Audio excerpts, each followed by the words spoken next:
How's it going, everyone? Today's topic will be the Grandmaster Nightfall of the PsiOps Battleground on the moon. We'll be focusing on keeping our distance. As running a Void Warlock, we'll be doing our grenade spam. So this would be a very good Nightfall to stay with your team, keep a good distance, don't rush in, play it smart. You can start off from the bridge here to the right to stay at a far distance, taking out all champions. Your team can stay all the way back here if you all have Wish Enders or something that's long range, and kill all champions without having to move very far, keeping yourself very safe in this beginning. Or you can go up as a team and use your grenades and teamwork to kind of take these things out as you go slowly. Don't rush anything, as you will have ogres spawning, barriers spawning in bad spots, knights spawning in bad spots. So you want to just really make it work as a team, find out how you can manage those unstoppables and barriers the most effective way, along with any knights that may be spawning or any champions to deal with wizards as you get later into the fight. So let's go over the build a little bit and see what we got. To start with, let's talk about our Contra-First Hold exotic armor piece. We'll be focusing a lot on chucking our vortex grenades around using undermining and remnant to increase the damage we do to targets, along with keep those grenades spam active, having remnant up, along with using those grenade kills with causing instability to give us anti-barrier with those volatile rounds. The fourth fragment slot, Obscurity, is completely optional, up to you. I recommend running Obscurity to deal with finishers, that way you can get that invisibility to get you out of sticky situations, as there are a lot of close mobs coming up to get you, and you want to be able to stealth out and reset your positioning, find a good spot, and then go. We are running Ashes to Assets this week, as you will be grenade spamming a ton. So your Nova Bomb, I would recommend using an on cooldown to kill any champion. Just make sure that if you're killing a barrier champion with it, you destroy the barrier first, then use your ultimate, or same thing with Unstoppable, stun the Unstoppable, then use your Cataclysm. Priority for this run is to play it as safe as possible. Use your Wish Ender to keep your far distance, take out anti-barriers, along with taking out the wizard shields as fast as possible if you don't have volatile rounds active on your Void Machine Gun.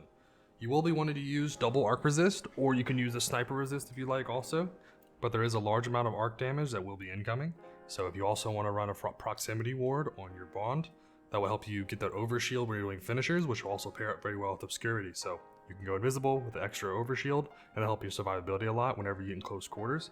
As you get to the second area, you will have mobs swarming you at all times, so you want to make sure you can get your distance and visibility, step back away from the group, and then go back into the fight. So let's get back into the run right now.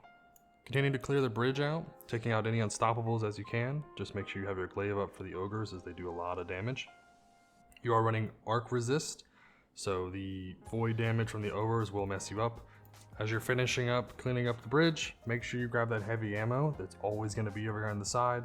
Refill your heavy ammo anyways, as you do have to go straight into 2 barrier champions on the next platform. So make sure you have your Wish Ender ready to go, as you want to take out those barriers right away. You will have a whole host of thralls along with the exploding thralls coming over from the left side, so make sure once you start combat you have your grenade ready, as they will be running up the left barrier side. So if your team can funnel that up with tethers, if you have a Void Hunter or throwing your grenade on the left hand side, you should have plenty of uptime. You remember, using Contra-First Hold, you will have your grenade up all the time as long as you're running those double grenade kick starts. You can now continue forward, follow the path, and you'll get right over here to where we touch into the second zone. This is the most dangerous section of the run, as I think the last room can be a threat. As long as you're in position correctly, you shouldn't have any issues. But sometimes the lightning in the last room will mess you up. But in this room, where you currently run in, you want to try to stand on this side as long as possible. When you first get into this area, one person is going to have to kill the wizard, pick up the mote on the ground, take it to the middle, and dunk it in. As you'll see, you'll be 1 of 12. The second this happens, I'd recommend that you run back to your group on the back side and stay on the edges. The only time I'm going to go back to that middle platform is when you need to dunk the motes. If you don't need to dunk the motes, then I would not recommend being over there, as they all will swarm you. At the beginning, you're going to have an unstoppable spawn in the middle, and then you're going to have a wizard spawn on both sides. So take your time. There's going to be unlimited wizards spawning. There's no reason to rush. If you die holding some motes, it's okay. Plenty of wizards will spawn. You can continue to pick up as many motes as you need. The Burdens of Tribute will be the buff you get when you carry those motes. So if you have 2, I'd recommend you go and dunk them. When you do dunk them, you will have mobs spawning, so be very aware. You're only going to need to put 4 in each of the locations. So start in the middle, and then as a team, I'd recommend deciding early also, would be pick either left and right and go together.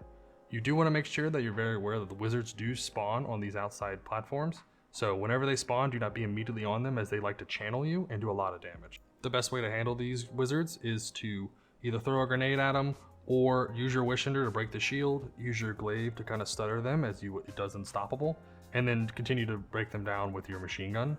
That is kind of the best method to take care of them, or your grenade will do most of the damage and take them out as it is.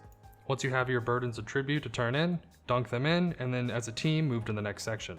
If you can, try to get a finisher when running to turn in those motes, as it will sometimes be very dangerous with a lot of adds spawning. Along with acolytes, knights, threshers, wizards, and unstoppable spawning, it can get a little messy, so make sure you're smart with your positioning. You are going to want to pick a side, either left or right, to go with as a team, but make sure you do this as a team. Don't try to do this solo, as if someone dies in a bad spot, it can be a little messy. Your biggest threat is going to be the acolytes on the side here, so make sure that you're focusing them as a team, using a finisher to execute them, and make sure you do kill their ghost. If you don't kill their ghost, they'll spawn back in. It's just more trouble you don't need to deal with.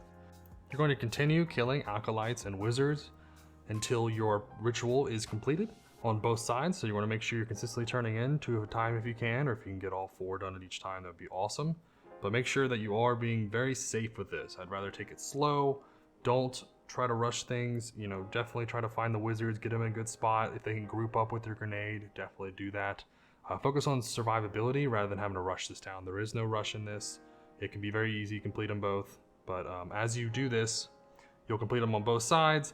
Once all 3 rituals are completed, then you can then proceed to move on to the next area, which you will then jump across this bridge and get to the third to last section. To start this bridge off, you're going to have 2 unstoppables. Once both unstoppables are dead, you will then move forward. You want to make sure you hide behind one of the left or right sides, as you will have the boss spawning.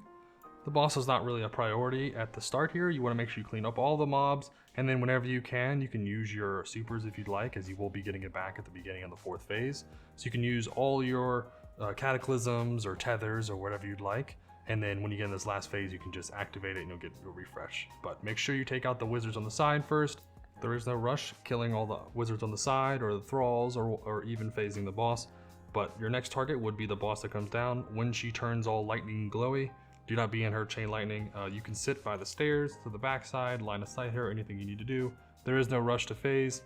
As you get the boss's health down, you will have an orb spawn where the boss will become immune. You can sit there and emote and do whatever you'd like until you phase into phase 4, which your screen will go white, and then phase you into this last phase.